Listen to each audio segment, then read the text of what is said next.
Shalom amigos, sean bienvenidos a Derech Torah con la parashá de la semana. Le damos las gracias al Boreolam porque nos permite una oportunidad más para seguir aprendiendo de sus enseñanzas. Por fin llegamos al último libro de la Torah, el libro de Devarim. Pero recuerda, cada día ha sido hecho especialmente para ti. Aprovéchalo. Comenzamos. Parashat Devarim. La peculiaridad de Sefer Devarim, Mishneh Torah.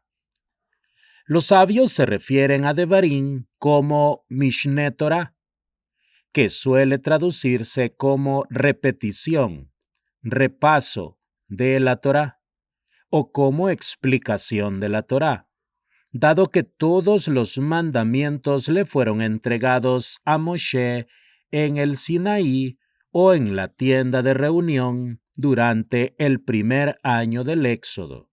Rambán. Cabe preguntar sobre qué base se eligieron las narraciones y mandamientos que contiene Devarim. Rabbi Hirsch explica que Devarim fue el preámbulo de Israel a la nueva vida que tendrían que forjar en Eretz Israel. Una vez que cruzaran el Jordán, el pueblo ya no seguiría viendo de manera constante la presencia de Dios y sus milagros, como sucedía a diario en el desierto. Tendrían que arar, sembrar y cosechar la tierra. Tendrían que erigir tribunales y un gobierno. Deberían establecer relaciones sociales y los medios para cuidar y proteger a los menesterosos y a los indefensos. Necesitarían fe y disciplinas sólidas para evitar las tentaciones y trampas de sus vecinos paganos y falsos profetas. La función de Devarim con sus leyes y las exhortaciones de Moshe era destacar estas leyes y valores, como asimismo alentar a Israel a fortalecerse. Así pues, Devarim no es simplemente un repaso de los 4 libros anteriores de la Torá, ya que de las 200 leyes que contiene este libro, más de 70 son totalmente nuevas. Más bien, en sus últimas semanas de vida, Moshe repasó y enseñó todas las leyes de la Torá y toda la historia de Israel. Sin embargo, en este libro la Torá registra las partes de sus enseñanzas que guardarían mayor relevancia para la nueva vida de Israel en su tierra. Devarim es peculiar en otro aspecto. Enseña Abayé, el sabio del Talmud, cuando explica la diferencia entre las admoniciones del capítulo 26 de Vaikra y del capítulo 28 de Devarim. Aquellas las dijo el santo bendito es él. Estas las dijo el mismo Moshe. Megilá 31b. Maharal explica estas palabras con gran detalle y demuestra por qué aplican al contenido de Devarim. El Gaón de Vilna propone lo mismo de manera más concisa. Los primeros 4 libros se escucharon directamente de la boca del santo bendito es él, a través de la garganta de Moshe, pero no fue así con Devarim. Israel escuchó las palabras de este libro del mismo modo en que escucharía las palabras de los profetas que sucedieron a Moshe. El santo bendito es él, le hablaría un día al profeta y posteriormente otro día, el profeta saldría y daría a conocer esa visión a Israel. Por consiguiente, cuando el profeta hablaba al pueblo, la palabra de Dios ya se había retirado de él.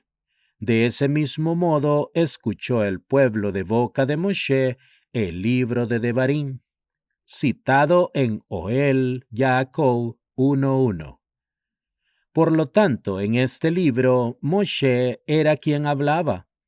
Esto lo revela el hecho de que en Devarim Moshe dice, Hashem me habló, mientras que la expresión más común en el resto de la Torá es, habló Hashem a Moshe. En Devarim, Moshe eligió las palabras y transmitió los mandamientos según su entendimiento. De hecho, Onkelos traduce el término Mishne Torah como la copia de la Torá, dando a entender que éste esclarece y explica la Torá. En este sentido, Devarim comenzó como la ley oral que Moshe transmitió y posteriormente, cuando Dios le ordenó que inscribiera sus palabras en la Torá, fue incorporado como parte de la Torá escrita. En este hecho reside principalmente la razón por la cual llamamos a Moshe Rabbeinu, nuestro maestro, porque no solamente representó el conducto por donde Dios transmitió textualmente sus palabras al pueblo de Israel, sino porque además fue el maestro que explicó dichas palabras. Rabbi Yosef Dov Soloveitchik. Reprimenda solapada. Moshe pronunció todo el libro de Devarim en sus últimas 5 semanas de vida. Fue la herencia y testamento que legó a su amado pueblo, dado que éste se sentía confiado de que no sucumbiría ante las influencias ajenas y tentaciones de Canaán. Moshe comenzó su alocución con un recordatorio de la prolongada serie de pecados y rebeliones que marcaron los 40 años que transcurrieron desde que habían salido de Egipto. Si ellos y sus padres fueron capaces de pecar, no obstante que estaban rodeados de milagros, con toda seguridad, los peligros serían aún mayores si no podrían ya beneficiarse de aquellos recordatorios constantes de la presencia de Dios. Pero para no avergonzar ni ofender a quienes lo escuchaban, Moshe no mencionó estos pecados de manera explícita. En lugar de ello, se valió de topónimos o nombres geográficos y referencias discretas para aludir a estas transgresiones.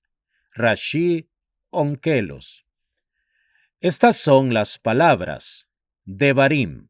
Se refiere a las palabras o expresiones rotundas que Moshe usó para responder, y Moshe comenzó en este punto sus enseñanzas recordando a sus oyentes las múltiples faltas que el pueblo había cometido desde el Éxodo. Rashi. Otra forma de interpretarlo es que las palabras son los mandamientos y las exhortaciones del capítulo 5 al versículo 26-19, que forman la mayor parte de Devarim, en tanto que los primeros 4 capítulos son el preámbulo a esas palabras. Rambán. A todo Israel. Reunió a todo Israel, porque si le hubiera hablado a solo una parte del pueblo, los que estaban ausentes podrían haber argumentado, de haber estado allí, lo habríamos refutado. Por lo tanto, con todos presentes, Moshe habló y los invitó a que le discutieran, si eran capaces. Rashi.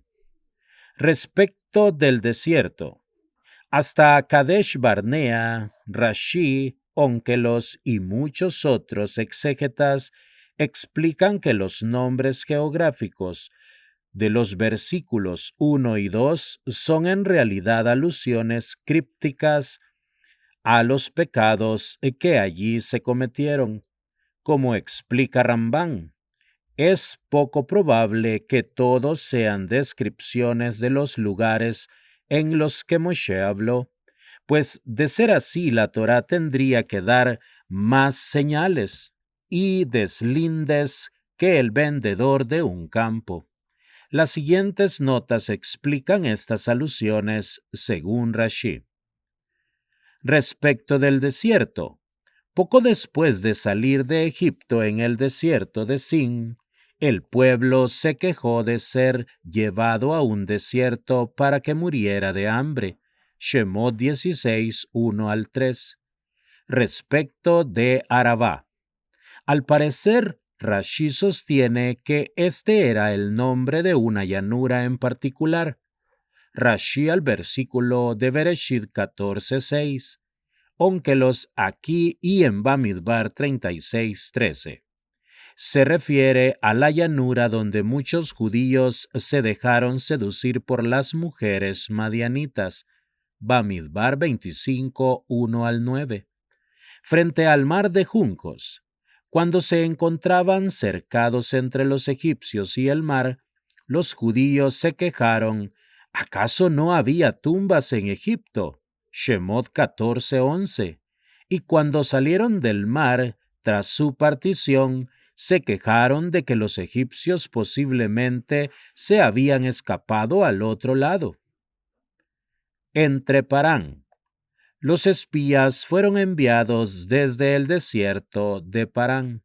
Bamidbar 13:14. Y Tofel y Labán, Rashi cita las palabras de Rabí Yohanan. Hemos revisado todas las escrituras y no hemos hallado ni un solo lugar con el nombre de Tofel o Labán.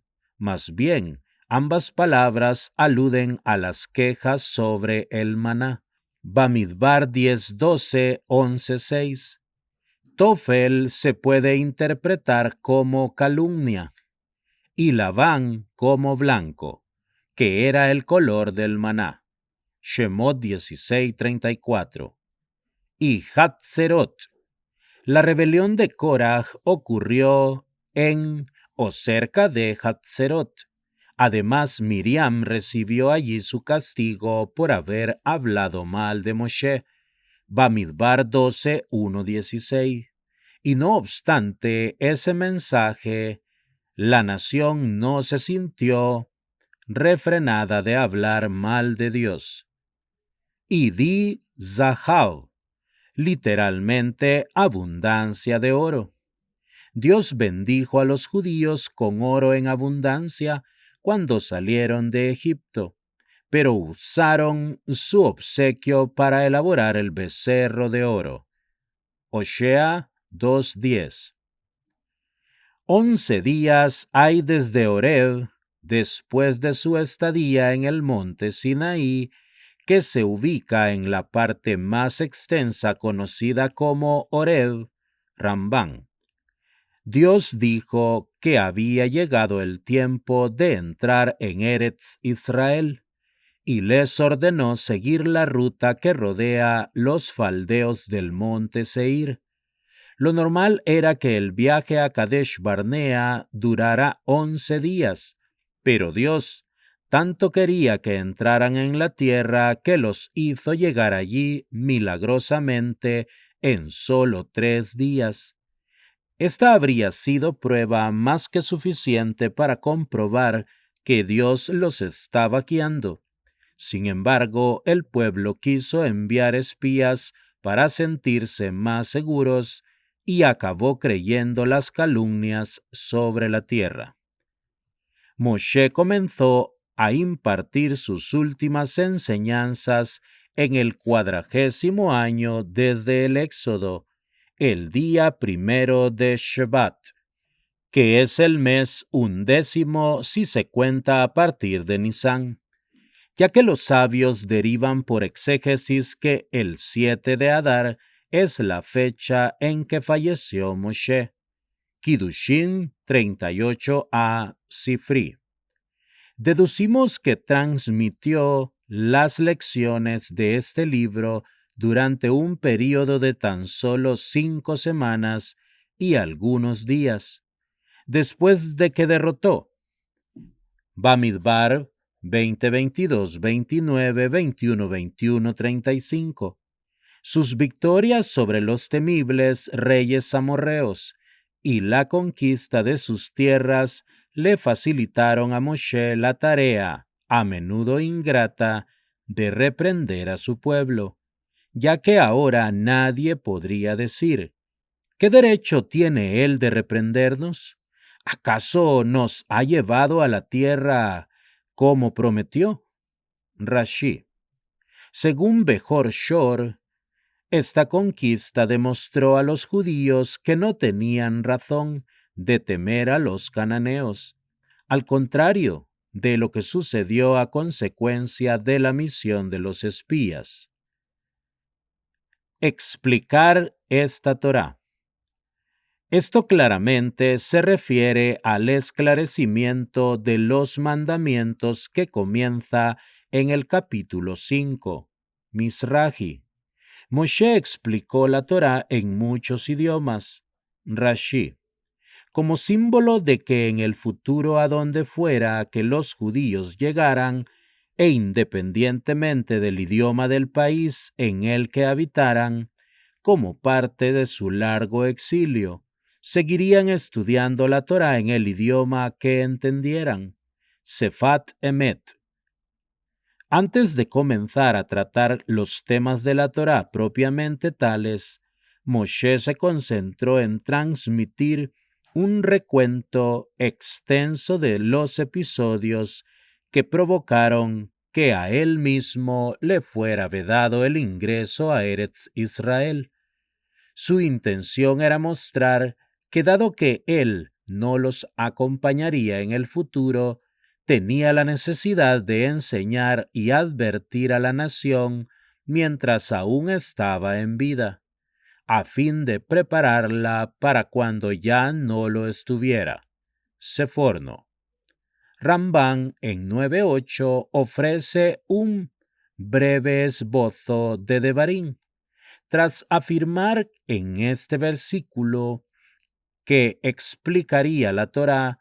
Moshe quería que el pueblo entendiera la importancia de prestar atención a sus palabras y de no sentirse confiado de que su propia rectitud les garantizaría el éxito futuro. Por lo tanto, Moshe comenzó reprendiendo al pueblo por los pecados que les provocaron daño y que todavía no les habían sido perdonados, por lo menos completamente, a saber, el pecado de los espías, por el que tuvieron que languidecer en el desierto 40 años, y el pecado en la roca que terminó por impedirle a Moshe ingresar a la tierra. Después Moshe repitió los 10 mandamientos, les enseñó el Shema, que proclama la unicidad de Dios, les advirtió que no practiquen la idolatría y los exhortó a fijarse en el bien inmenso que les depararía la observancia de los preceptos de la Torá. Rumbo a la tierra. Después de casi un año en el monte Sinaí, Dios impartió la orden de comenzar a viajar rumbo a la tierra. Entre las regiones que se enumeran en este pasaje figuran las tierras de Amón, Moab y Seir, y territorios septentrionales tan distantes como los que cruza el río Éufrates. Sin embargo, ninguna de ellas se encuentra dentro de los confines que se delinean en Bamidbar 34, 1 al 12. Estas regiones figuraban entre aquellas que le fueron prometidas a Abraham. Bereshit 15, 18, 19, Rashi. Y habrían formado parte de Eretz Israel si los judíos se hubieran dirigido directamente a la tierra en este momento, como Dios les había ordenado. Estas tierras adicionales serán parte de Eretz Israel solo en el advenimiento del Mashiach. Bastante han morado. En el sentido literal, Dios les estaba diciendo que un año completo en el Sinaí era suficiente y que ahora había llegado el momento de entrar a Eretz Israel. En términos del Midrash, Rav significa abundancia. Tu estadía en el Sinaí te ha proporcionado recompensas y logros en abundancia. La Torá, el tabernáculo y sus accesorios, los ancianos y los jefes. Rashi. Todos sus vecinos, es decir, Amón, Moab y el monte Seir. Rashi. En Arabá, es decir, una planicie de bosques. Rashi. Quizá en la ribera oriental del Jordán, que colinda con el Mar Muerto, conocido como el Mar de Arabá. Según Sifri, se trata de la planicie de Zoar. El Río Grande. Si bien otros ríos son más caudalosos y largos que el Éufrates, este es calificado como grande porque es una de las fronteras de Eretz Israel. Hay un proverbio conocido que dice: el siervo de un rey es respetado como el mismo rey. Allégate a un noble y la gente te reverenciará. Rashi. Entren y posean. Todo lo que tienen que hacer es entrar. Nadie se atreverá a ofrecerles resistencia. La tierra será suya sin siquiera tener que empuñar las armas. Esto habría sucedido de no ser por el fracaso de los espías. Rashi. El nombramiento de jueces. Este pasaje que describe el nombramiento de jueces a raíz de la visita de Yitro en Shemot 18, 13, 26, parece desviarse del tema central de esta sección, es decir, el ingreso en Eretz Israel, que comenzó anteriormente y es retomado a continuación. Abarbanel explica que la intención de Moshe era destacar el hecho de que Israel estaba tan cerca de entrar en la tierra que incluso él se ocupó de establecer un sistema jurídico que sería necesario cuando ya no estuvieran concentrados en un solo campamento, sino dispersos en sus respectivas provincias. Sin embargo, Rashi explica, apoyándose en Sifri, que este pasaje forma parte de la reprimenda inicial de Moshe, porque el pueblo debió haber insistido en aprender directamente de Moshe y no a través de intermediarios. Véase también Shemot 18, 13, 26. Como suele suceder en la Torá, cuando se repiten las leyes y narraciones, se agregan detalles que no fueron comunicados en la primera ocasión, y se omiten hechos ya mencionados. Así pues, no se menciona aquí a Yitro, por ejemplo, en tanto que las expresiones vertidas por Moshe en cuanto a su propia falta de idoneidad se añaden a lo declarado anteriormente, diciendo: este término significa que Moshe estaba repitiendo algo que le había sido dicho antes. De hecho, fue Dios quien le ordenó realizar la siguiente declaración. Rashi. No puedo, solo. Es inconcebible que Moshe, el artífice de todos los milagros, tanto durante el Éxodo como después, se declarara incapaz de juzgar a Israel. Más bien lo que estaba diciendo era que Dios había elevado a Israel a un nivel tan excelso que si un juez cometiera un error y por ello le ocasionara una pérdida injustificada al pueblo, dicho juez merecerá la muerte. Esa es una responsabilidad que ni siquiera Moshe podía soportar solo. Rashi. Como las estrellas del cielo. En aquel entonces la población de Israel no era tan numerosa como las estrellas. Más bien Moshe comparó al pueblo con los cuerpos celestiales en el sentido que, así como estos, tendría continuidad perpetua. Rashi. Otra forma de entender este término es como una figura retórica, carente de significado literal. Ibn Ezra. Su conflictividad. El pueblo era de trato difícil, sobre todo cuando se enfrascaban en controversias legales. Si un litigante notaba que la parte contraria llevaba las de ganar, insistía en demorar el dictamen, arguyendo que tenía más testigos y pruebas, o que estaba ejerciendo su derecho a solicitar la presencia de más jueces en el tribunal. Rashi. Rambán en Ibn Ezra interpretan la palabra como dificultad. Moshe se refería a la difícil tarea de enseñar las leyes y sus significados e implicaciones más profundas. Sus cargas. Eran escépticos y suspicaces de sus superiores. Independientemente de lo que Moshe hiciera, ellos cuestionaban sus motivos. Rashi. También puede significar que Moshe se refirió a su responsabilidad de rezar por ellos. Rambán. Y bien conocidos entre sus tribus. Las tribus en cuyo seno ellos crecieron y vivieron, los conocerían mejor que Moshe. Rashi.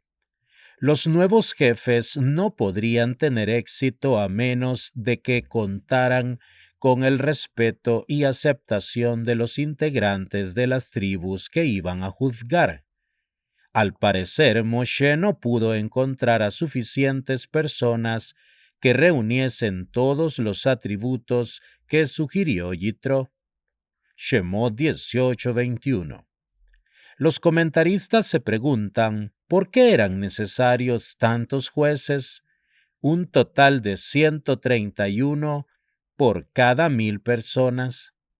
El Gaón de Vilna explica que cada categoría de jefes desempeñaba una función particular. Los jefes de miles eran comandantes de 1000 soldados. Los jefes de cientos eran jueces.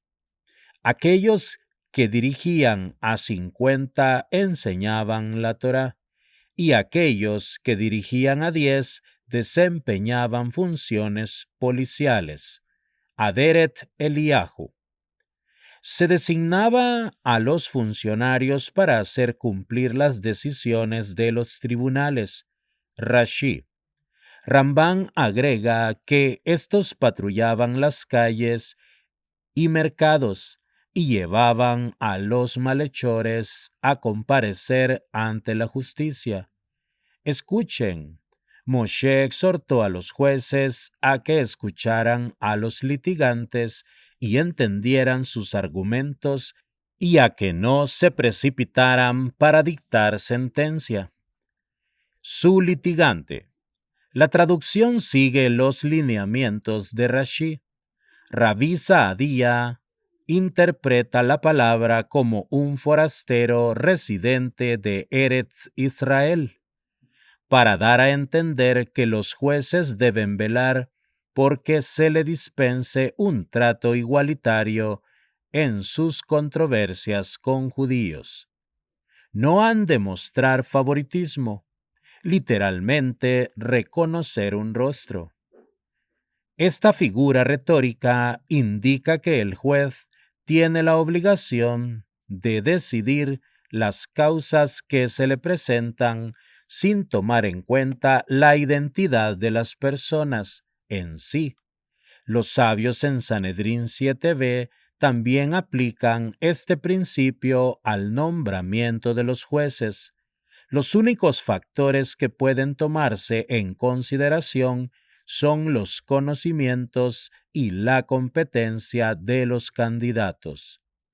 El versículo continúa exhortando a los jueces, indicando que deben tratar al pequeño como al grande por igual, refiriéndose al dinero en cantidades tanto pequeñas como grandes, y al mayor o menor poder o prestigio de la gente. Rashi. No han de estremecerse. No solamente se les advierte a los jueces que no deberán permitir que el miedo sesgue su juicio en favor de la parte más influyente, sino que ni siquiera pueden excusarse de juzgar un caso. Gur Aryeh, Taz. Deben reconocer que son agentes de Dios en la administración de la justicia y que nada, salvo el temor a Dios, puede interferir en sus reflexiones. Rambán explica que el juez que corrompe su misión peca contra Dios porque el juicio de Dios es. Sifri explica que el juez debe emitir su fallo aunque uno de los litigantes le amenace con causarle daño físico o económico. Cualquier acción del juez que diera la impresión, acertada o equivocada, de que las leyes de la Torá pueden ser manipuladas o pasadas por alto por consideraciones personales, es rayana con la profanación del nombre de Dios. Precisamente por esto es que la Torá trata este tema con tanta seriedad. Rabbi Yaakov Kaminsky. La misión de los espías. Moshe retoma el tema de los espías, quienes fueron la razón por la cual Israel fue condenado a deambular por tantos años en el desierto. Este relato arroja luz sobre el anterior, en Bamidbar 13:14. Grande y temible. Se describe el desierto como grande y temible, porque los judíos vieron víboras y escorpiones inmensos y aterrantes en su travesía por el páramo. Rashi. Sifri señala que no corrían peligro, porque el pilar de nube mataba a todas las criaturas dañinas a su paso. Pero cuando la gente veía los cadáveres de grandes animales desperdigados por el páramo, se dieron cuenta del cuidado tan especial que Dios les estaba dispensando. Mizrahi. Todos ustedes, en esta palabra, los sabios hallan la clave para explicar el resultado desastroso que tuvo la misión. El pueblo se dirigió a Moshe con desorden e irreverencia. Los jóvenes se adelantaban a los ancianos y la gente mayor atropellaba a los jefes. En marcado contraste, observamos una actitud muy diferente en la situación descrita en el versículo 5:20, en la que toda la nación se presentó al unísono con una petición, pero con decoro y dignidad. Rashi. Cuando no hay respeto, la situación despierta sospechas. Otra forma de interpretarlo es que una propuesta tan importante debió de haber sido expuesta ante los jefes, no como un planteamiento estridente y masivo. Seforno. La petición de enviar espías parecería no haberse originado en una falta de fe, sino en un deseo lógico de obtener información útil para planear la estrategia militar. ¿Por qué camino, es decir, qué ruta debían tomar y qué ciudades debían someter primero? Rashi: pareció buena ante mis ojos, pero no ante los de Dios. Cabe preguntarse que si Moshe estuvo de acuerdo, ¿por qué reprende a los judíos por la propuesta? Moshe sabía que si Dios decía que iban a tomar posesión de Eretz Israel sin que nadie se les opusiera, no existía ninguna necesidad de enviar espías. Sin embargo, él creyó que el pueblo lo estaba sometiendo a prueba para ver cuál sería su reacción. Si mostraba tanta confianza en la victoria que ni siquiera se negaba a enviar espías. Moshe pensó que con toda seguridad el pueblo cedería y estaría de acuerdo con que la misión era innecesaria. Rashi: Valle de Eshcol. El valle recibió ese nombre para conmemorar el racimo que tomaron los espías de allí. Bamidbar 13, 23, 24, Rashi. Otros comentarios sostienen que el valle desde hacía mucho había recibido el nombre de Eshcol, en honor del buen amigo de Abraham. De ser así, podría suponerse que se encontraba cerca de Hebrón, donde ellos vivían. Bamidbar Rabá 16:14, Tanjumá Shelach. Buena es la tierra. Solo Caleb y Yehoshua dijeron eso. Rashi: porque los demás espías matizaron sus elogios por Eretz Israel, con muchas dudas que inspiraron temor. Misraji: aunque Caleb y Yehoshua eran superados en número por los otros 10 espías, Moshe reprendió a la nación por no creerles, por cuanto estaban comprobando lo que Dios les aseguró. El pueblo debió haber hecho caso omiso de los temores de la mayoría. Además, ya que los espías elogiaron por unanimidad la riqueza de la tierra, sus quejas sobre la fortaleza de los habitantes habrían sido irrelevantes si el pueblo no hubiera desconfiado de Dios. Rambán. La oposición a ascender a Eretz Israel revelaba la insidiosa motivación de la misión. Ahora quedaba claro que el pueblo no confiaba en Dios y que enviaron a los espías para decidir si obedecerían o no la orden divina, y no para planear una estrategia. Seforno. Porque nos aborrece Hashem. Esta acusación completamente falsa es un ejemplo clásico de cómo alguien con mala voluntad hacia otra persona supone que ésta alberga los mismos sentimientos hacia él. Al pueblo le faltaba el amor que correspondía hacia Dios, así que supuso que Dios lo odiaba.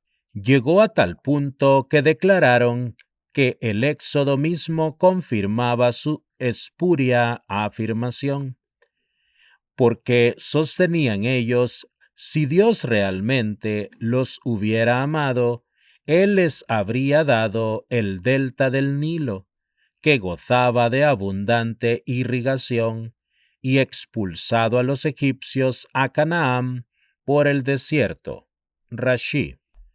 Moshe le suplicó al pueblo que tomara conciencia de cuán insensatas eran sus quejas. El sonido de sus palabras.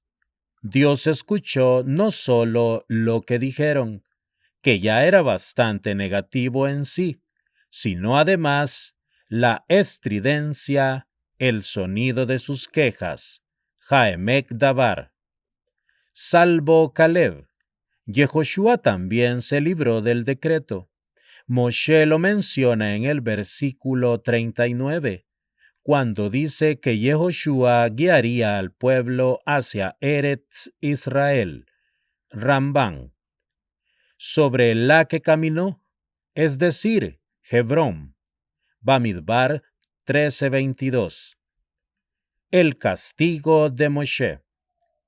Parece que Moshe estaba dando a entender que él también fue castigado por el episodio de los espías. Sin embargo, esto es incorrecto, dado que a él le fue vedado el ingreso a Eretz Israel debido al incidente con la roca, que ocurrió 38 años antes de la misión de los espías. Bamidbar 21:13. Mencionó aquí el decreto en su contra porque quería incluir su propio destino con el de los demás, aunque no hubieran compartido la misma falta. Al acusar al pueblo por su castigo, por ustedes, quiso decir que la irritación del pueblo al quejarse por la falta de agua precipitó su pecado.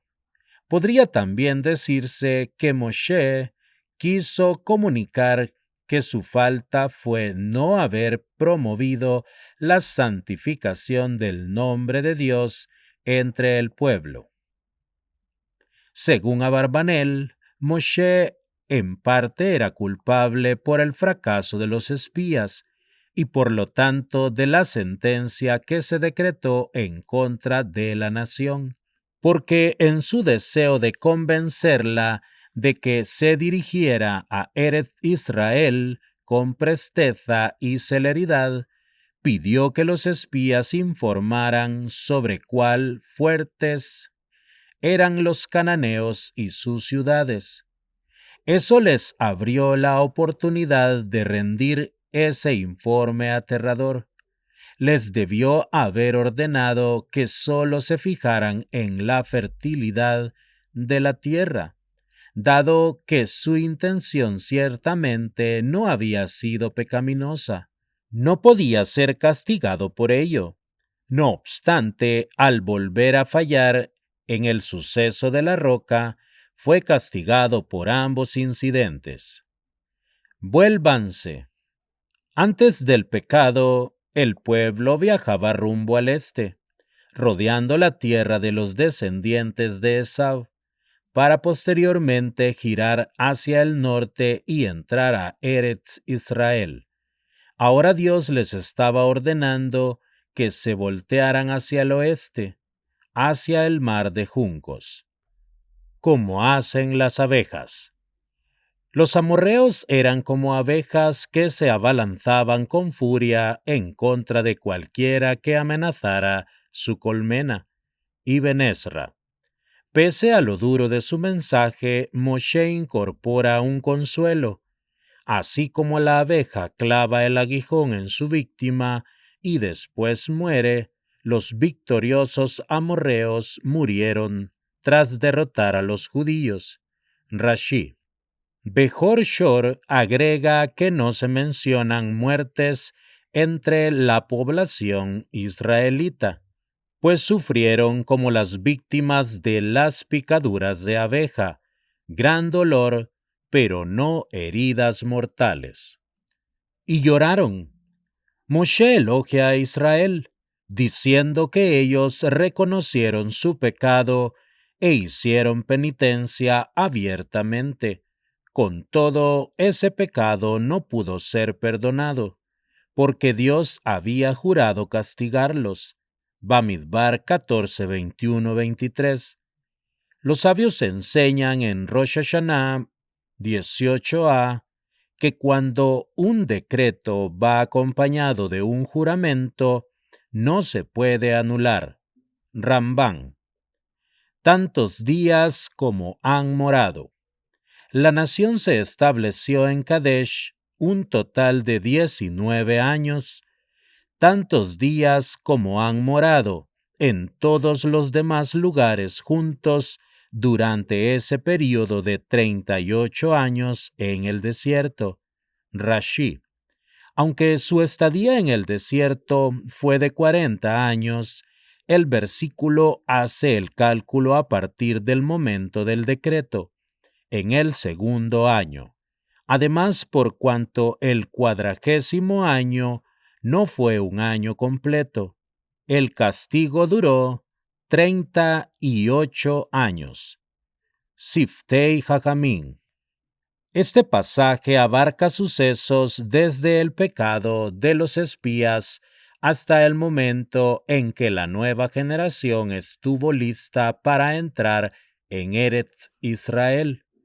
De no ser por ese pecado, Dios hubiera hecho que el rey de Seir los dejara cruzar su país, Misraji, o les hubiera permitido conquistar Seir y anexarlo a Eretz Israel, Masquile David.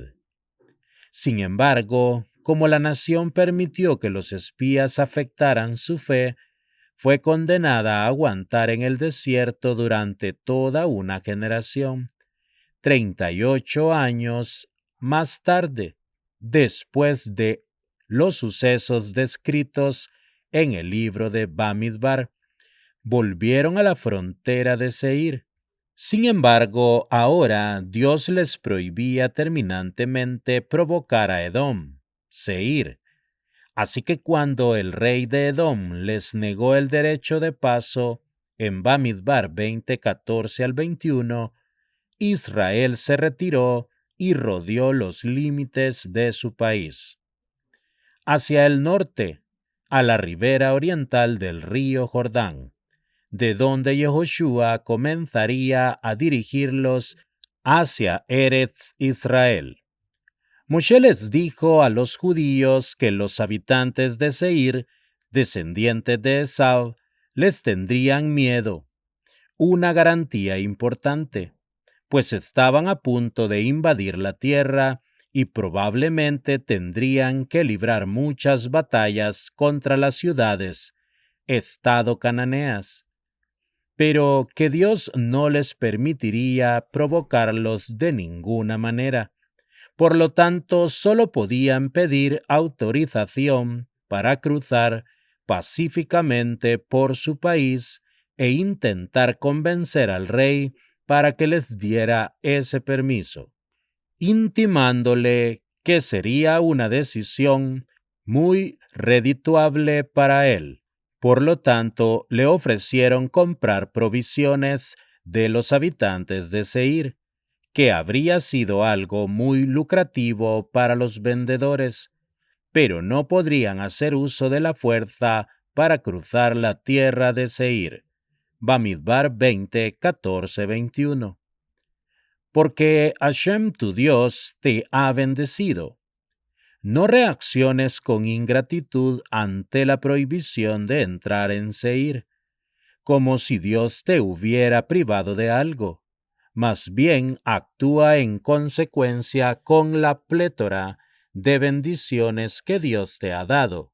Rashi. Este pasaje deja la impresión de que había paz entre Israel y Esau, y de que la propuesta del pueblo judío fue aceptada. Esto también se deduce de la petición similar que formuló Moshe a Sihón en Bamidbar. Sin embargo, la narrativa establece que el rey de Edom, presumiblemente otro nombre de Seir, salió al paso de Israel con su ejército, obligándolos a retirarse, ya que Dios les había prohibido contraatacar. Rashbam propone que Edom y Seir eran dos ramas diferentes de los descendientes de Esau.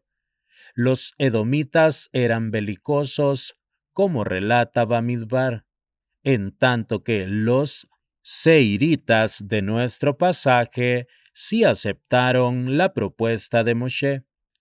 Un discípulo anónimo de Rashbam sugiere, en una glosa a la exégesis de su maestro, que Edom y Seir eran idénticos y que el rey estaba dispuesto a pelear para defender sus fronteras, pero permitió a los israelitas comprar provisiones de su pueblo.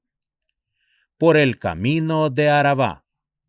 Arabá es el valle que se extiende desde el extremo sur del lago Kineret hasta el golfo de Acaba.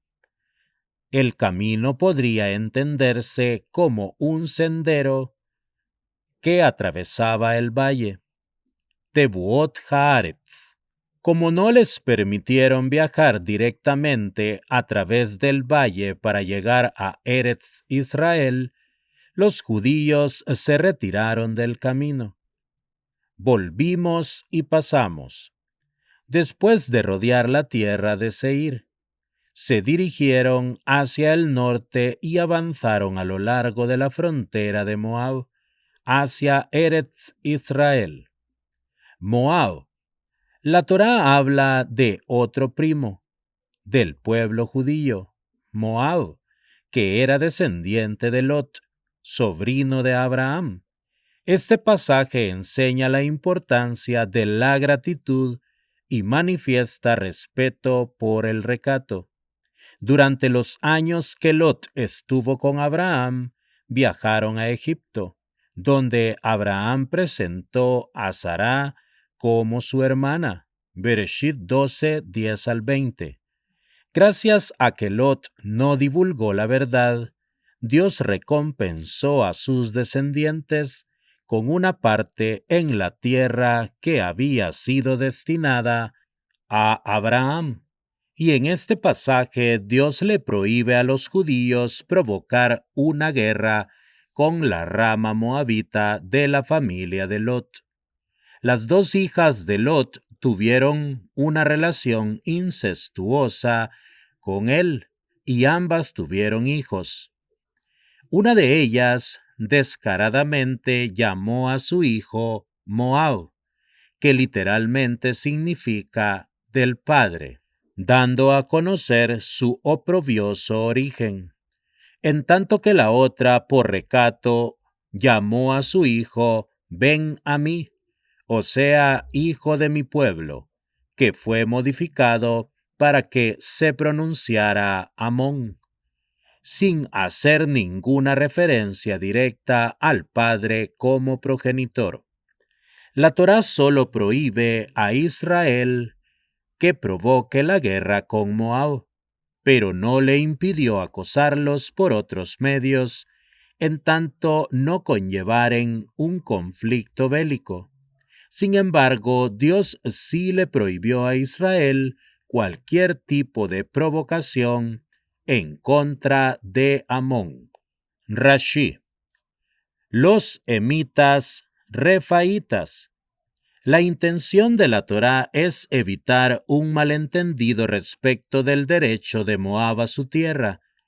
En algún momento estuvo habitada por una familia de gigantes conocidos como emitas, un pueblo que también era conocido comúnmente como refaitas, que era una familia de gigantes diferente. Como la tierra de los refaitas fue entregada a los judíos, daba la impresión de que la tierra antigua de los emitas estaba incluida en ese regalo. Por lo tanto, la Torá establece claramente que los emitas pertenecían a otra familia, y su antiguo territorio fue heredado por los descendientes moabitas de Lot. Rashi. Y en Seir. Este versículo establece que los judíos no tienen derecho al monte Seir, porque lo habitaron originalmente los horeos, y ellos no estaban en la lista de las naciones cuya tierra fue prometida a Abraham. Rashi. Como hizo Israel. La expresión está en tiempo pretérito, porque Moshe dijo esto después de la conquista de Sihón y Og, cuando Israel había comenzado a ocupar la tierra de su heredad, Jiscuní Ralbaj. Ahora, levántense y pasen el arroyo de Sered.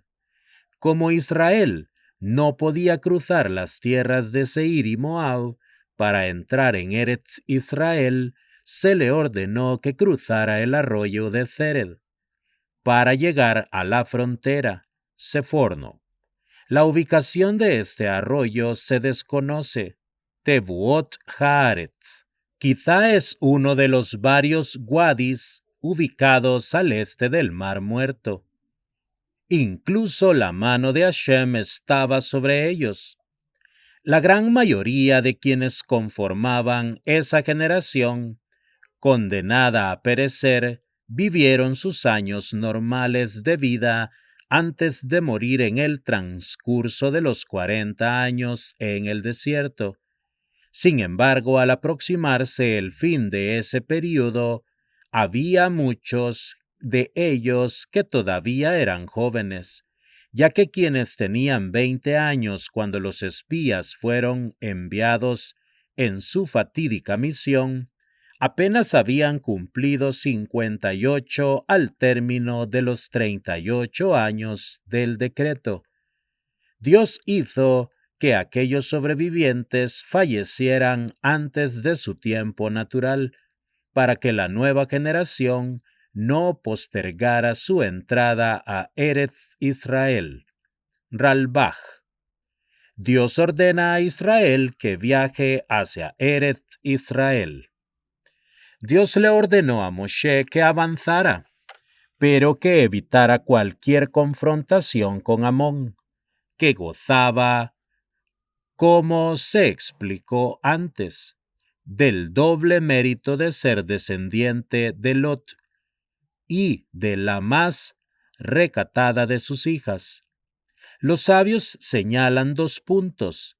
El versículo 17, que dice que Dios habló a Moshe, está yuxtapuesto con el versículo 16, que informa sobre la muerte de los últimos sobrevivientes de la generación, dando a entender que están relacionados. Además, la palabra Vayedaber, que alude a la comunicación intensa cara a cara y sin paralelo que Dios tuvo con Moshe, no había sido utilizada en la Torá desde el fracaso de los espías.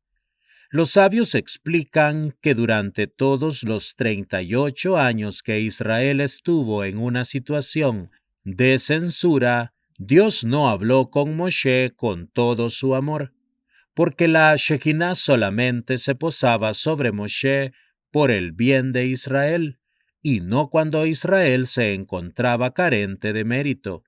Rashi Mekiltá Shemot 12:1. Durante esos años, Dios solo se comunicó con Moshe en un plano inferior, como el de los Urim Betumim del Cohen Gadol. Rashbam Baba Batra 121b. Y mediante visiones oníricas. Rashi Ta'anit 30b. Frente a los hijos de Amón. Israel ahora se desplazaba hacia el norte al lugar donde acabaría cruzando el Jordán para entrar en Eretz Israel. Hacia el norte de Moab se encontraba el reino amorreo de Sihón, como se indica en este pasaje y en Bamidbar 21-24, y Amón se encontraba al norte de Sihón. Así pues, esta orden de no acosar a Amón cobraría relevancia solo en un momento posterior de la travesía de los israelitas, cuando Sihón tendría que ser conquistado sin que ello afectara a Amón, como lo hizo antes respecto de Moab. La Torá explica por qué Amón no era considerado parte de la tierra de los refaítas, que le fue prometida a Abraham. En cuanto a los Abeos eran un clan filisteo que se menciona en Yehoshua 13:3. dado que Abraham había forjado un pacto de amistad con el rey Abimelech de Filistea. Bereshit 21, 22, 23. Israel no habría tomado ningún territorio de los filisteos. No obstante, como Dios quería que los judíos poseyeran la tierra de los sabeos, la divina providencia hizo que los caftoreos los expulsaran para que perdieran así todo derecho a su antigua tierra. Rashi. He entregado en tu mano. Dios dijo estas palabras después de que Sihón rechazara las iniciativas de paz de los israelitas.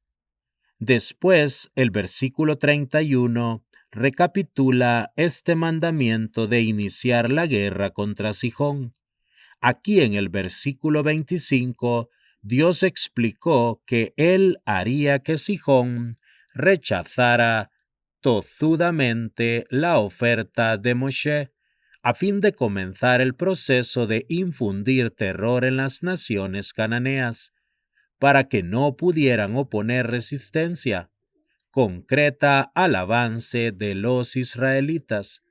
Después de presenciar la debacle militar de Sihón y de Og, los cananeos se habrían rendido o escapado, pero Dios provocó que decidieran luchar hasta la muerte en lugar de rendirse. Rambán. Debajo de todo el cielo. De aquí se infiere que el miedo se apoderó incluso de las naciones distantes que normalmente no se habrían ni enterado de la guerra con Sihón. Los sabios explican que durante la guerra con Sihón ocurrió un milagro y el sol se detuvo en el cielo, al igual que ocurrió con Yehoshua durante su guerra de conquista, para que el renombre de Israel se difundiera a lo largo y ancho de la tierra. Rashi. Del desierto de Kedemot. Este desierto se encontraba al este del reino de Sihón. Tras haber avanzado a lo largo de su frontera hasta este punto, Israel ahora se encontraba listo para dirigirse hacia el oeste a través del territorio de Sihón, después de haberle propuesto la paz. A modo de homilía, la palabra Kedemot se puede traducir como tiempos pretéritos, una referencia a la Torá, que existía desde antes de la creación del mundo. Antes de que Dios entregara la Torá a Israel, se la ofreció a las demás naciones para evitar resentimientos. Moshe ahora estaba siguiendo ese ejemplo en su afán por buscar la paz. Rashi al versículo 20:10. Permíteme pasar por tu tierra. La implicación es que si Sihón lo hubiera permitido, entonces no habría estallado la guerra y el reino de Sihón habría permanecido independiente, aunque fuera parte de la tierra de los amorreos, que le fue prometida a Abraham. Moshe habría preferido postergar la conquista de Sihón para más adelante, con tal de que todos los judíos se establecieran en Eretz Israel debidamente, la verdadera tierra que emana leche y miel, para que vivieran en más estrecha vecindad entre sí. Rambán. Como hicieron conmigo los hijos de Esau. De hecho, el rey de Edom se rehusó a darles paso por su territorio y estaba dispuesto a combatir. Bamidbar 20:18. Moshe quiso decir que Edom accedió a vender comida y bebida a los judíos, Rashi, o que los dejaron usar algunos de sus caminos para rodear el monte Seir, Ibn Ezra. Y los moabitas. Según la explicación de Rashi, en el comentario anterior, esto significa que los moabitas estaban dispuestos a vender provisiones a los judíos conforme surgiera la demanda. Ibn Ezra en su explicación sobre la opinión de Rashi. Sin embargo, la Torá reprocha a los moabitas por la ingratitud que exhibieron al no haber salido a ofrecerles alimento y bebida a los hijos de Abraham, que tanto hizo por su ancestro Lot. Dios despojó a Sihón de su libre albedrío, al igual que hizo con el faraón. En ocasiones los malhechores acumulan tantos pecados que pierden el derecho de hacer penitencia. Rambán, Gil, Teshuvá 6.3. Notas en Shemot 6.7. La primera conquista. Bamidbar 21:21-26. Dado que los súbditos de Sihón pertenecían a la etnia de los amorreos, estaban sujetos al mandamiento del versículo 20:16, en el sentido de que los israelitas no podrían dejar sobrevivientes si se negaban a hacer las paces. Rambán. Gilad, es decir, la región montañosa al este del Jordán, que colinda por el norte con el Yarmuk y por el sur con las montañas al sur del cauce del Yabok, Tebuot Haaretz. Conquista de Og. Moshe continuó recordando las conquistas iniciales en la ribera este del Jordán. Bamidbar 21:33-35. Volvimos y ascendimos. Este desplazamiento fue hacia el norte, Rashi. No obstante, la Torá no nos dice por qué era necesario desviarse hacia el norte después de derrotar a Sihón y de llegar a las orillas del río Jordán. Ese cambio lo pudo haber interpretado Og como un preparativo para lanzar una invasión y como una declaración de guerra.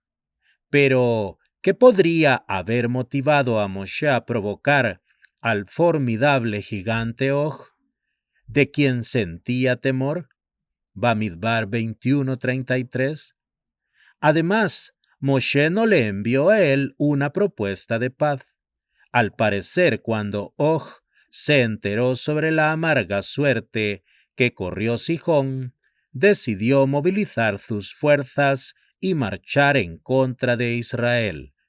Así que Moshe no más tuvo alternativa que avanzar hacia el norte para repeler el ataque. Rambán, versículo 2:34. La Torá describe el avance de los judíos como un ascenso porque la topografía del terreno se hace cada vez más accidentada, con montañas y colinas, conforme se viaja rumbo al norte. Rashi.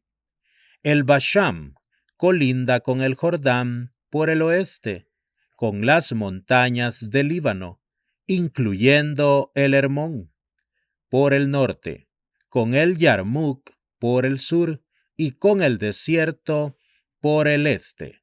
Tebuot Haaretz. Toda la región de Argov. Basado en los comentarios de Onkelos, Rashi explica que esta era la región donde se encontraba el palacio del rey y la ciudad capital. Saqueamos. Por el hecho de que este verbo aparece escrito con una sola letra Zain en lugar de dos, que es lo más común.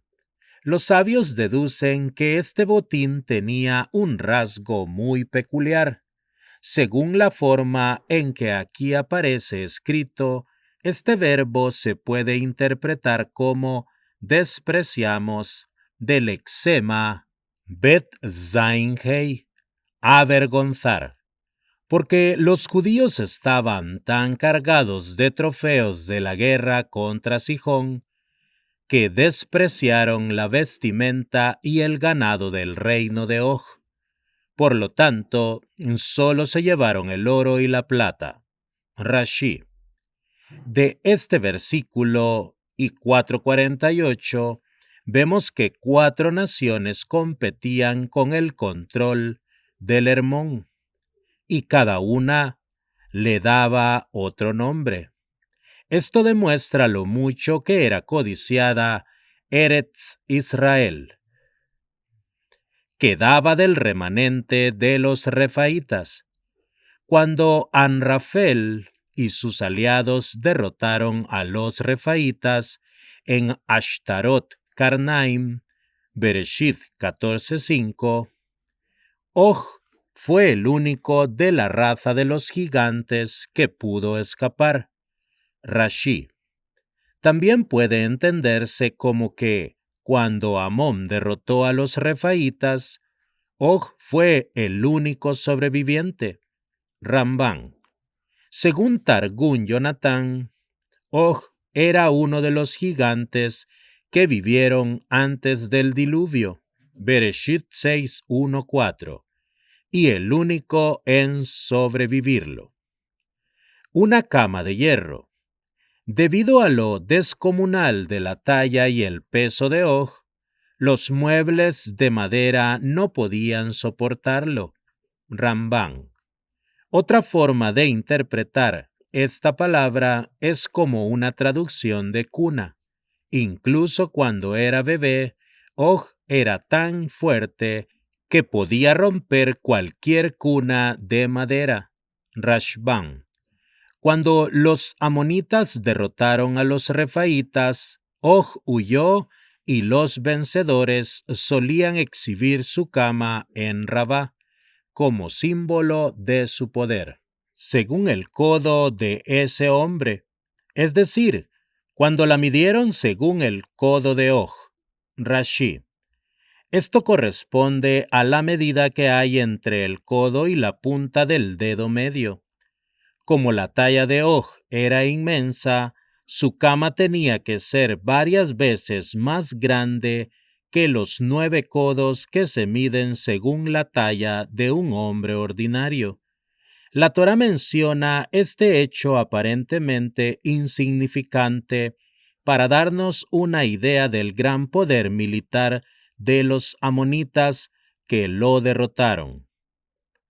Herencia de Reubén, Gad y la mitad de Menashe, Bamidbar 32, y Arabá, es decir, la planicie estrecha entre el Jordán y el altiplano situado hacia el este, a la que se hace alusión en otro lugar como el Arabá de Moab, y su límite, es decir, una angosta faja de tierra a lo largo de la ribera occidental del Jordán, se encontraba dentro del territorio de los descendientes de Reubén, Jaemec Dabar.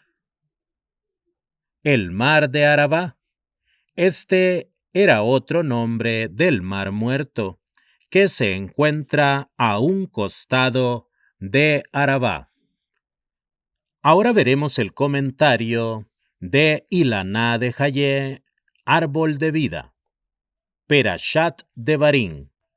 Como ornamento de oro fino es la reprensión sensata en el oído obediente. Estas son las cosas que Moshe dijo a todo Israel. Devarim 1:1. Con esta perashá comenzamos la lectura del último libro de nuestra Torá. Devarim, Deuteronomio. Moshe reprende sutilmente a la nueva generación por los pecados y las rebeliones cometidos por sus padres durante la travesía por el desierto. También los exhortan para que estudien la Torá y cumplan todos los preceptos que debían practicarse al entrar en la tierra prometida. Moshe los reprende en una forma tenue y gentil para demostrar su respeto hacia ellos, para ahorrarles vergüenza y humillación. Los pecados no fueron abiertamente declarados, sino que mencionó lugares, algunos de los cuales eran ficticios, pero sirvieron como juego de palabras para describir sus pecados. Cierta vez el Baal Shem Tov estaba sentado con sus Hasidim cuando entró un pobre hombre ignorante. El Baal Shem Tov lo llamó inmediatamente a la cabecera de la mesa y lo sentó a su lado. Sorprendidos, los discípulos le preguntaron por qué había concedido tal honor a una persona desconocida, ignorante, que vestía ropas andrajosas. De seguro no le correspondía a la cabecera de la mesa. El Baal Shem Tov respondió: en el mundo venidero yo también querré un asiento cerca de la cabecera, y ciertamente me preguntarán por qué méritos me hago acreedor a ello. La única respuesta que tendré será que cierta vez concedí un lugar de honor a un pobre hombre desprovisto de gracia y de sabiduría. El fundamento del acto de honrar a un Yehudí reside en el potencial extraordinario que Hashem ha plantado en cada uno de nosotros. Dice el versículo: Kedoshim tihiyu, ustedes serán santos. Cada uno de los integrantes de Am Israel es una persona especial. Es considerado ante Hashem como hijo único y especial, una invaluable joya. Moshe lo sabía, entendía a quién reprendía. Por consiguiente, mostró su respeto por los sentimientos y el honor de sus hermanos, y por este motivo hizo la reprensión de esa forma. Debemos tomar en cuenta la valerosa actitud de los jóvenes que se encontraban también en las filas, quienes escucharon el reproche de Moshe y se quedaron callados. Cuando esos pecados se cometieron, no habían nacido o eran muy pequeños, pero aún así se sintieron avergonzados no solo por sus pecados, sino también por los de sus padres. Haber aceptado valerosamente este reproche los hizo merecedores a que Moshe les otorgara una bendición. Que Hashem les añada tanto como son 1000 veces más y los bendiga tal y como Él les ha hablado. Devarim 1:11. Algo también digno de alabanza para Am Israel es que bastó una pequeña insinuación para que les sirviera de reprensión y cada uno corrigiera sus actos. Rabí Yehuda Nesiá declara: ¿cuál es el camino que una persona debe elegir para sí en la vida? Amar la crítica constructiva, pues donde se halla ésta hay placer, bondad y bendiciones. Cuando el Hafetz Haim viajaba alrededor de Polonia y Rusia para vender sus obras, entró en una posada en Vilna. Se sentó en una mesa, sacó sus libros y comenzó a estudiar, como solía hacerlo siempre que tenía oportunidad. Un rudo y joven hombre entró al establecimiento y, profiriendo gritos, exigió que le sirvieran una gallina rellena. El posadero corrió y puso también frente a él un alto jarro desbordante de cerveza. De pronto el hombre tomó el ave y llenó con ella su boca. A continuación mojó su bocado con un enorme trago de cerveza, dejando el tarro casi vacío. El Jafetz Haim nunca había visto a un judío comer de esa forma, ni hablar de que no dijo las bendiciones antes de comer. Giró su vista hacia el posadero y le dijo: «Cuénteme algo acerca de este hombre. Me gustaría hablar con él». El posadero le rogó: «Por favor, no se acerque a ese hombre. Es sumamente violento. Jamás ha estudiado un solo día en su vida. Los cantonistas lo capturaron cuando tenía 11 años y sirvió en el ejército ruso durante 15. Casi no observa ninguna misbah. Es sorprendente que aún coma kasher». Luego sonrió y agregó: «Pero estoy seguro de que puedo contar con él para una cena de 3 platos cada jueves por la noche». El Jafetz Haim no estaba ni atónito ni divertido. Simplemente caminó hacia el ex soldado y le dio la mano cálidamente. Después de un cordial saludo, el Jafetz Haim se presentó y le dijo: «Escuché que realmente sobrevivió a ese cruel ejército ruso del zar Nikolai y nunca pudo crecer en medio de su pueblo.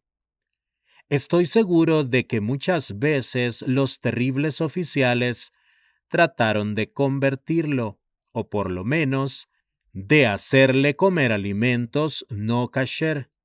Sin embargo, usted se mantuvo firme como judío». Las lágrimas afloraban a los ojos del Jafetz Haim mientras continuaba hablando. «Yo solo deseo que me sea asegurado un lugar en el mundo venidero, tal como el que usted seguramente tiene». ¡Qué valor! ¡Qué fortaleza! Usted ha enfrentado más pruebas que muchos de nuestros justos del pasado.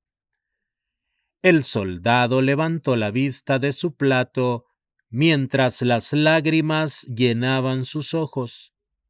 Se inclinó y besó la mano del viejo sabio. Luego el Jafetz Haim continuó: «Yo estoy seguro de que si se consigue un maestro y continúa su vida como un verdadero judío, observante de la Torá, no habrá nadie en este mundo tan afortunado como usted». De acuerdo con el biógrafo del Jafetz Haim, Rabí M. Yasher, el soldado se convirtió en alumno del sabio y eventualmente se transformó en un reconocido justo judío. Ama a quien te reprende por tus errores y equivocaciones, y odia a quien te alaba, porque con sus elogios te perjudica, pues no corregirás tus errores. Pues un pueblo sagrado eres tú para Hashem, y a ti te escogió para ser para él por pueblo atesorado, de entre todos los pueblos que hay sobre la faz de la tierra.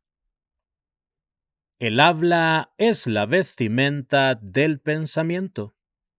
Moshe comenzó a explicar esta Torá. Devarim 1:5. Moshe comenzó a entregar su legado a Am Israel en Rosh Chodesh Shevat y murió el 7 del mes de Adar. Faltaban solamente 36 días para que su alma subiera al Shamaim. Durante este período, Moshe se dedicó a explicar la Torá en los 70 idiomas básicos. ¿Para qué? Después de todo, el pueblo de Israel sabía la lengua santa, y no hacía falta que Moshe tradujera la Torá a los otros idiomas.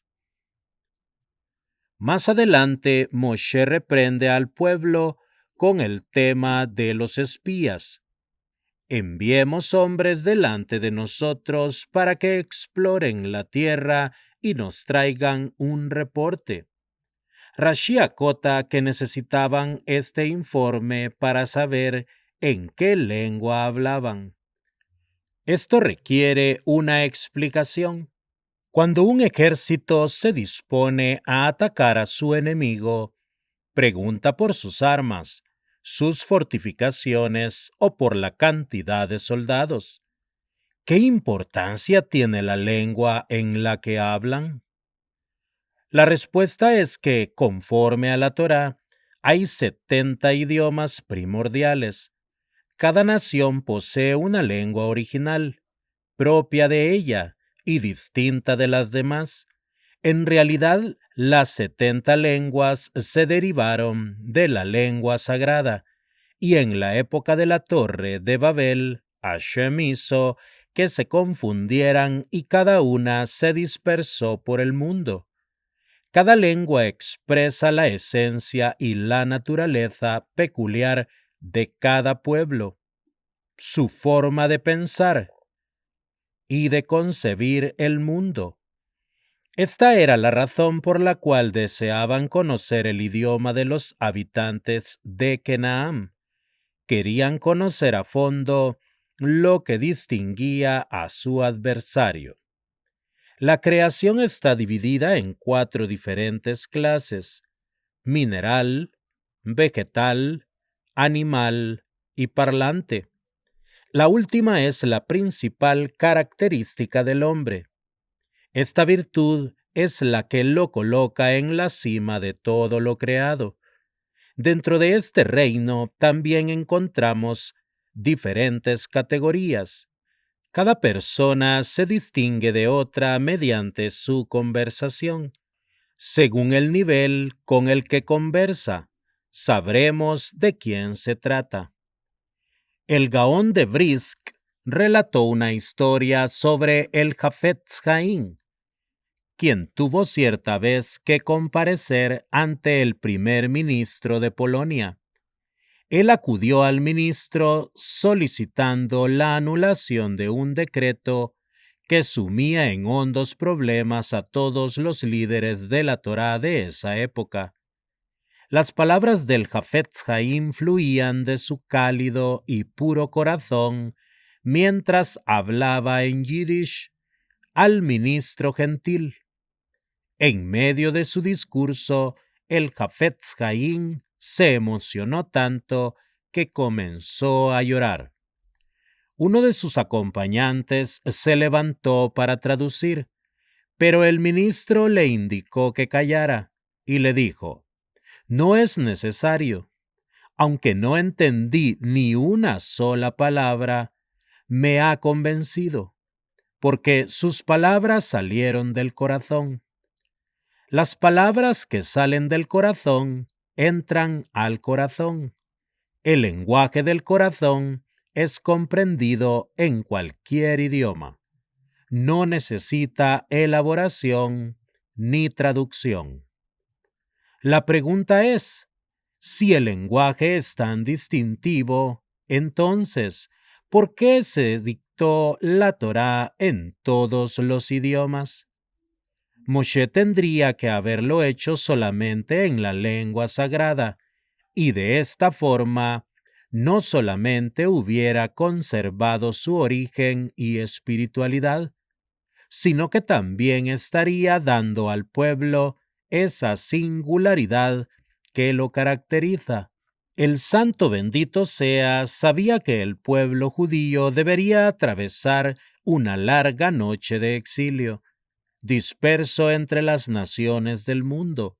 Por eso Moshe explicó la Torá en los 70 idiomas, para que cada idioma y cada nación y cada tierra poseyeran una chispa de la Torá. Moshe sabía muy bien que Eretz Israel podría no ser la parada final del viaje del pueblo judío. Años después podrían, por desgracia, estar en el exilio y el pueblo sería dispersado por todos los extremos del mundo. Allí el idioma que se hablaría no sería Lashon HaKodesh, sino una de las muchas lenguas extranjeras. Los judíos se harían residentes de diversos países, se aclimatarían a aquellas sociedades y adoptarían muchas de las prácticas de esa tierra. A medida que el tiempo avanzara, las generaciones más jóvenes pensarían erróneamente que la Torá no habla en su idioma y no se aplica a ellos. Para contrarrestar esta idea, Moshe explicó en persona la Torá con mucha claridad en todos los 70 idiomas, para mostrarnos que la Torá se aplica a todos los lugares y períodos de la historia. Nuestra forma de hablar nos distingue. La forma en que hablamos con nuestros semejantes denota nuestras intenciones. Cuando nos expresamos en forma agresiva hacia otra persona, denotamos que algo no anda bien en esa relación. Generalmente es un odio infundado. La mayoría de las veces el enojo se origina por la falta de comunicación. Juzgamos mal a algunas acciones, que en general la persona que las cometió ni siquiera se dio cuenta de ello, y en lugar de acercarnos y aclarar el aparente agravio, guardamos rencor. Esta es la causa por la cual el Bet Hamikdash no se construye. Con cada ofensa, cada vez que hablamos contra nuestro semejante, estamos quitando un ladrillo del Bet Hamikdash y lo estamos haciendo trizas. Debemos examinar nuestros caminos y retornar al Santo bendito sea. Conocemos la gravedad que representa cometer idolatría, pero ¿qué representa para nosotros hablar lashon hara? ¿Nos preocupamos cuando difamamos a alguien? La gente solo sabe de nuestras expresiones, y el Boreolán conoce nuestros pensamientos y sentimientos. Los pensamientos apropiados producen un habla apropiada. Los pensamientos negativos son tierra fértil donde el lashon hara crece. Tratemos de hacer conciencia de lo destructivo que puede ser el odio. El que siembra odio cosechará arrepentimiento. Así como nuestro pueblo no recibió la Torá sino hasta que se unieron como un solo hombre y un solo corazón, del mismo modo ocurrirá con el tercer Bet Hamikdash. Cuando nos amemos gratuitamente, el Santo bendito sea, lo construirá. El odio engendra conflictos, pero el amor encubre todas las fallas. Ahora veremos el comentario de la Guemará. Tratado de Berajot 51a. Dijo el Rabí Ishmael ben Elisha: 3 cosas me dijo Suriel, príncipe del rostro de Dios. No tomes por la mañana tu camisa para ponértela de manos de tu sirviente. No te laves las manos con la ayuda de quien no se lavó las suyas. No le devuelvas la copa de licor de espárrago a nadie más que al que te la dio, porque una cuadrilla de demonios, según otros ángeles destructores, aguardan al hombre y dicen: ¿cuándo hará el hombre alguna de estas cosas para que podamos apresarlo? Dijo el rabí Joshua ben Leví: 3 cosas me dijo el ángel de la muerte. No tomes por la mañana tu camisa para ponértela de manos de tu sirviente. No te laves las manos con la ayuda de quien no se lavó las suyas. Y no te detengas delante de las mujeres cuando vuelven de acompañar a un muerto, porque yo ando saltando delante de ellas con la espada en la mano. y tengo permiso para dañar. ¿Qué debe hacer el que se encuentra con ellos? Tiene que retroceder 4 codos. Si hay un río, que lo cruce. Si hay otro camino, que lo tome. Si hay una pared, que se ponga detrás. En caso contrario, que vuelva la cara y diga: y dijo el Señor a Satán, el Señor te reprenda, Satán, etc., hasta que hayan pasado. Dijo el Rabí Zerá en nombre de Rabí Abajú. Según otros, se enseñó en una baraíta. 10 cosas se han dicho sobre la copa de la bendición de la comida. Tiene que ser enjuagada y lavada. Tiene que contener vino puro y estar llena. Necesita coronación y envoltura. Se aplica en la Guemará. Hay que alzarla con las 2 manos y tomarla con la derecha. Hay que levantarla a 1 palmo del suelo, y el que bendice tiene que mirarla. Y según agregan algunos, se la manda de regalo a los familiares. Nosotros, dijo el Rabí Yohanan, conocemos únicamente 4: enjuague, lavado, vino puro y copa llena. Se ha enseñado enjuagarla por dentro, lavarla por fuera. Dijo el Rabí Yohanan, al que bendice con la copa llena se le da una herencia ilimitada, como dice lo escrito, y lleno de la bendición del Señor, posee el mar y el sur.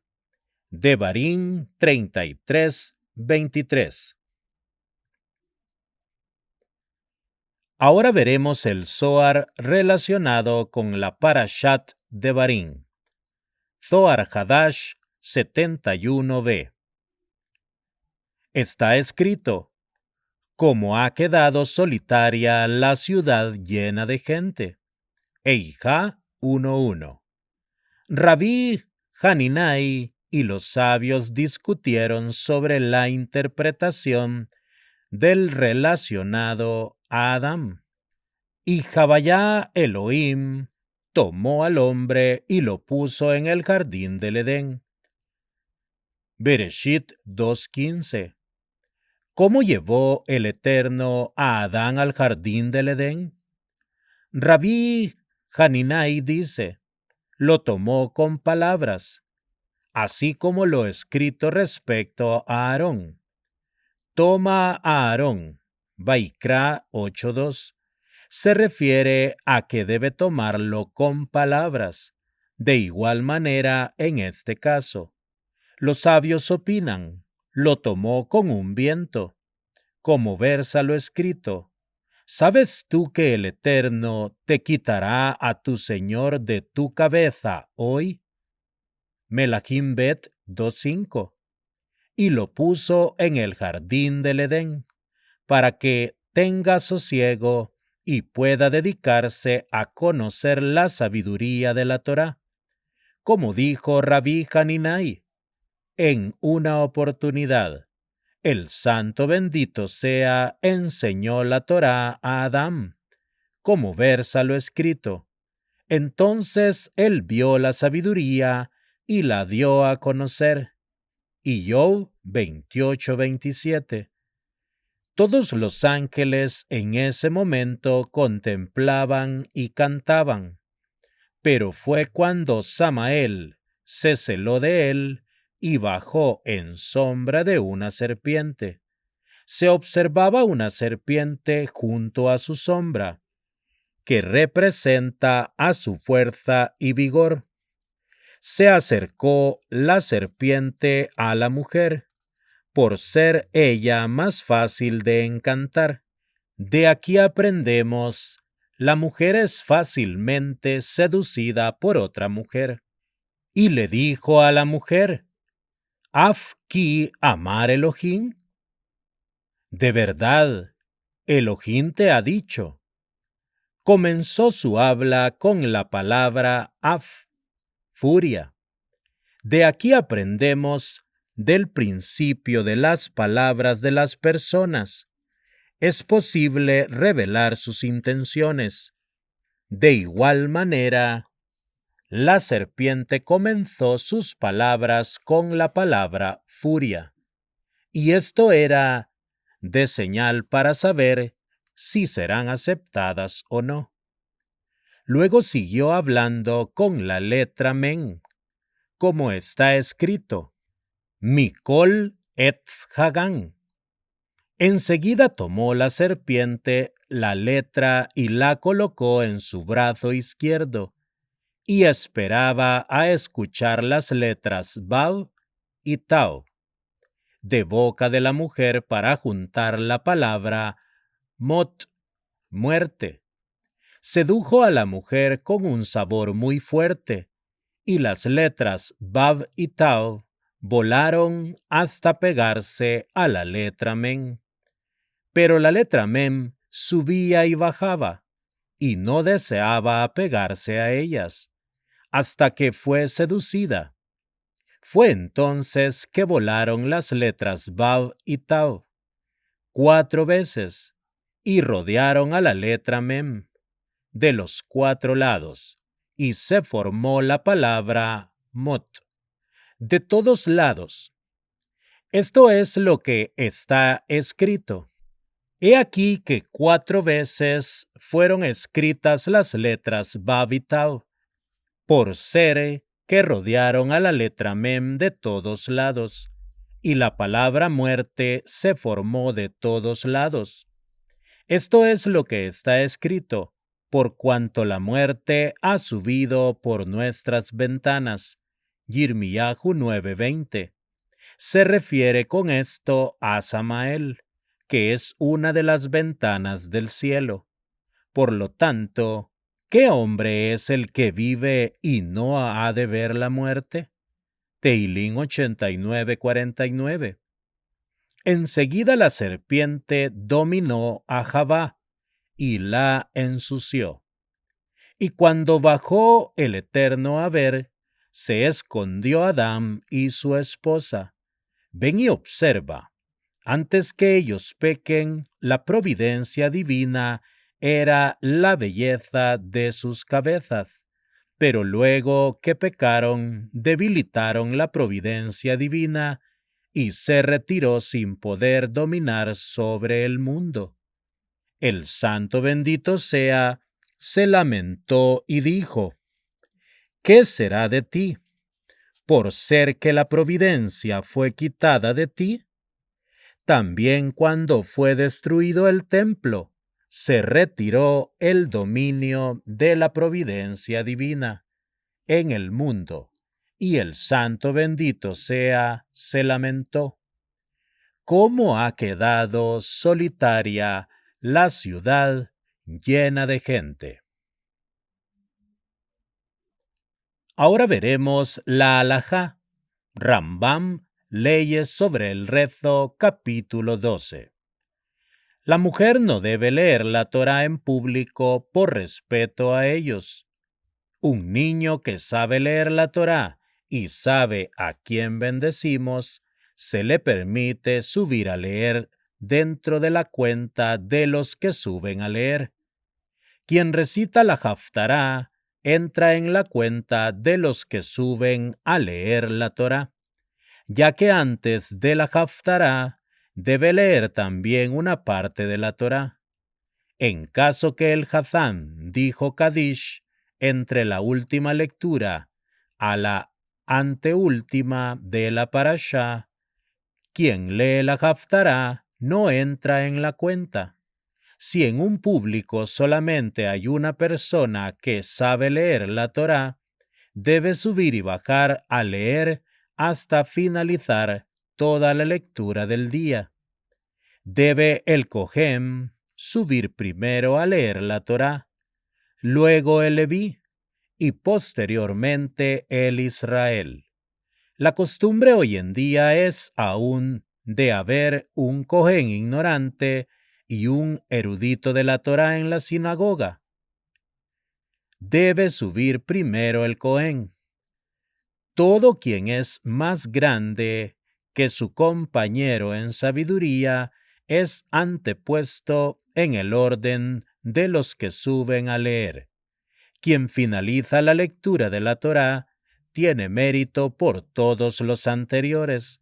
Por lo tanto, se honra a subir en la última lectura también a los grandes eruditos.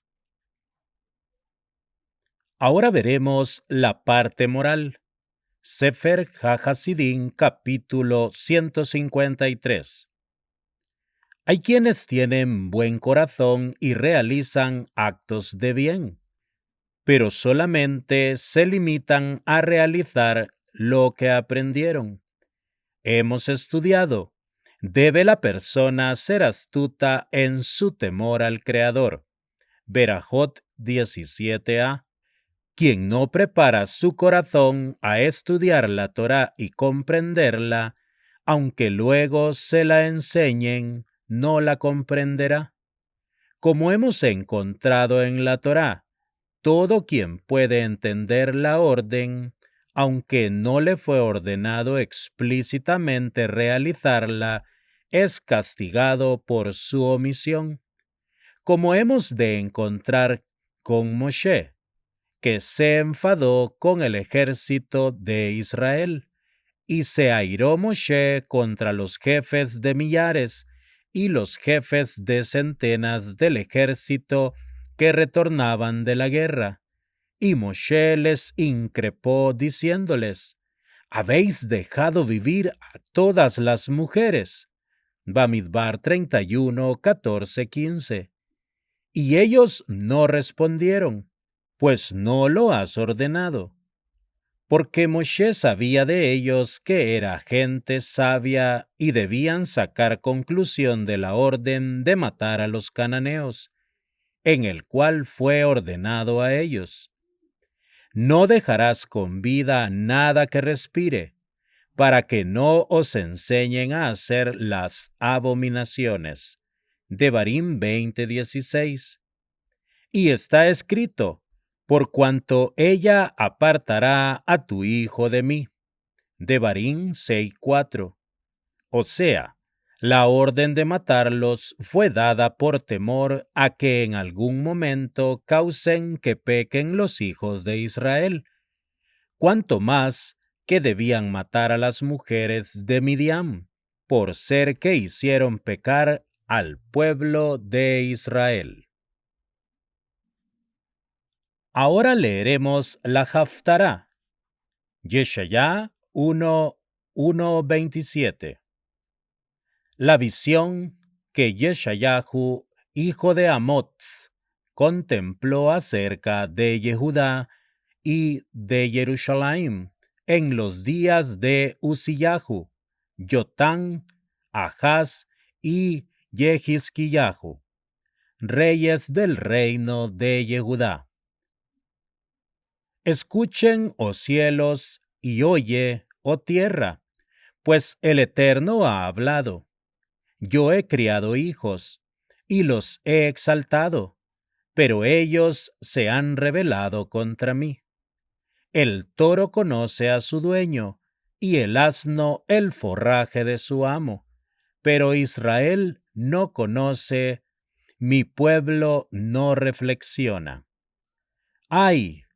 Ellos son un pueblo pecador, una nación grávida de iniquidad, simiente de malhechores, hijos destructores. Ellos han abandonado a el Eterno y han encolerizado al Santo de Israel. Le han dado la espalda. ¿Por qué habrán de ser atacados si todavía continúan desviándose? Todo hombre es atacado con dolencia y todo corazón con pesar. Desde la planta del pie hasta la cabeza, no hay en él ningún sitio íntegro, solo golpe, contusión y herida abierta que no han sido curadas ni vendadas. a las que no se les ha aplicado aceite. Su tierra está desolada y sus ciudades han sido quemadas con fuego. Y delante de ustedes extraños consumen su suelo. Desolada está como si hubiera sido trastornada por extraños. La hija de Sión ha quedado como cobertizo en la viña, como cobertizo en campo de calabazas, como ciudad sitiada. Si no fuera porque el Eterno nos ha dejado un remanente, casi hubiéramos sido como Sedom. A Amorá nos hubiéramos asemejado. Escuchen las palabras del Eterno, oficiales de Sedom. Oigan la Torá de Dios, pueblo de Amorá. ¿Para qué necesito la multitud de sus ofrendas? Dice el Eterno. Harto estoy de los carneros de ofrendas de ascensión, y no deseo la grasa de animales cebados, ni la sangre de toros, ovejas y cabras. Cuando ustedes vienen a presentarse ante mí, ¿quién pidió eso de ustedes? Que pisoteen mis patios. Ya no traigan sus ofrendas vanas. Sahumerio de abominaciones es para mí. Y respecto al novilunio y Shabbat, así como al llamado de convocación, no puedo soportar iniquidad con congregación de gente. Mi alma detesta los novilunios y las festividades designadas de ustedes. Se han convertido en carga para mí, que me he cansado de portar. Cuando ustedes extiendan sus manos para rezar, yo ocultaré mis ojos de ustedes, incluso que ustedes recen mucho. Yo no escucharé. Sus manos están llenas de sangre.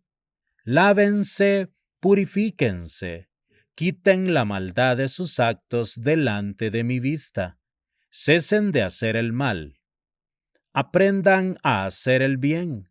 Procuren la justicia, reivindiquen a la víctima, hagan justicia al huérfano y defiendan a la viuda.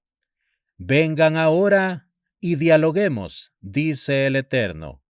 Aun si los pecados de ustedes fueran como el carmesí, blanco como la nieve serán. Aun si fueran rojos como la púrpura, como la lana serán. Si ustedes aceptan y escuchan, se alimentarán de lo mejor de la tierra.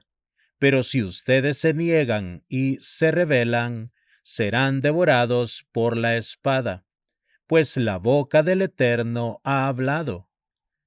¿Cómo se ha convertido en prostituta la ciudad fiel? Llena estaba de justicia, la rectitud pernoctaba antes de ella. Pero ahora los asesinos. Tu plata se ha convertido en escorias, tu licor ha sido rebajado con agua, tus príncipes se han convertido en rebeldes y secuaces de ladrones. Todos aman el soborno y persiguen las recompensas. No hacen justicia al huérfano y ante ellos no llega la demanda de la viuda. Por ello afirma el Señor, el eterno amo de legiones, el poderoso de Israel. Oh, que he de librarme de mis enemigos y me he de vengar de mis adversarios. Yo volveré mi mano sobre ti y purificaré como con lejía tus escorias, y quitaré de ti toda aleación impura. Entonces haré que retornen tus jueces como al principio y tus consejeros como en el inicio, y después de eso serás llamada ciudad de rectitud, metrópolis fiel. Sión será redimida con justicia, y los que retornan a ella con rectitud. Amigos, hasta aquí la lectura de la Parashat Devarim. El Boré Olam mande Parnasá Tová a sus mesas, que sus palabras sean de bendición en sus vidas y que siempre el rostro de la presencia divina more en sus hogares. Hasta la próxima, con la ayuda del Boré Olam.